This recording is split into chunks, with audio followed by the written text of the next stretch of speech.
ಶ್ರೀ ಮಾತ್ರೇ ನಮಃ. ಎಲ್ಲರೂ ಪೇರೆಂಟ್ಸ್ಗಳು ಬಂದು ಒಂದೇ ಕಂಪ್ಲೇಂಟ್ ಹೇಳೋದು, ನಮ್ಮ ಮಕ್ಕಳು ಓದ್ತಾ ಇಲ್ಲ, ನಮ್ಮ ಮಕ್ಕಳು ಮುಂದೆ ಬರ್ತಾ ಇಲ್ಲ, ಆ, ಯು- ಓದಿನಲ್ಲಿ ಆಸಕ್ತಿ ಕೊಡ್ತಾ ಇಲ್ಲ, ಬರೀ ಆಟದಲ್ಲೇ ಗಮನ ಕೊಡ್ತಾ ಇದ್ದಾರೆ, ಅವ್ರದ್ದು ಬುದ್ಧಿ ಇಲ್ಲ, ನಾವು ಅಂದ್ಕೊಂಡು ಪರ್ಸೆಂಟೇಜ್ ಬರ್ತಾ, ಇದನ್ನೇ ಕಂಪ್ಲೇಂಟ್ ತೊಗೊಂಬರ್ತಾ ಇರ್ತಾರೆ.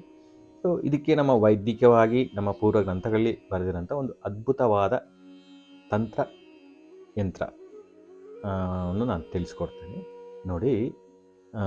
ಯಾರ ಮಕ್ಕಳು ಓದ್ತಾ ಇಲ್ಲ, ವಿದ್ಯಾಭ್ಯಾಸದಲ್ಲಿ ಹಿನ್ನಡೆ ಇದೆ ಅಂತಾರೆ, ಅವರಿಗೆ ಗುರು ಪುಷ್ಯ ದಿನ ಅಂದರೆ ಗುರುವಾರ ಪುಷ್ಯ ನಕ್ಷತ್ರ ಯಾವ ದಿನ ಬರುತ್ತೆ ಆ ದಿನ ಸರಸ್ವತಿ ಯಂತ್ರವನ್ನು ಸಿದ್ಧಗೊಳಿಸಿ ಆ ದಿನ ಅವರಿಗೆ ಹಾಕ್ಸಿ.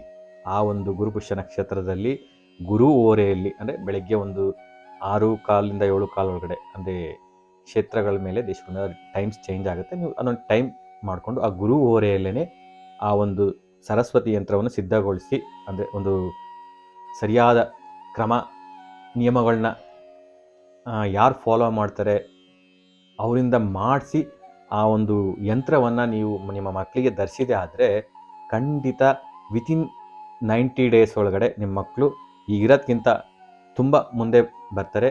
ಅವರ ಒಂದು ವಿದ್ಯಾಭ್ಯಾಸದಲ್ಲಿ ತುಂಬ ಆಸಕ್ತಿ ತೋರಿಸ್ತಾರೆ.